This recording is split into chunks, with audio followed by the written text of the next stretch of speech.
Surah Yaseen is quite easily one of the most beloved surahs in the Quran, mashallah, and for good reason. I mean, it's a gem of a surah.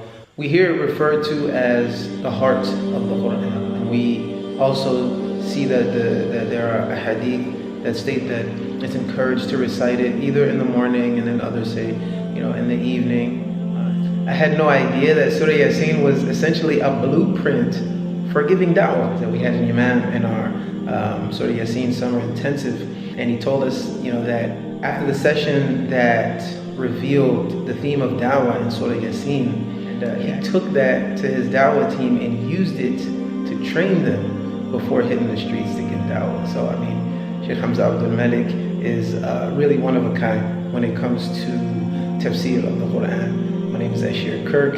I am the Executive Director and Founder of Measure Tones Institute of Quran.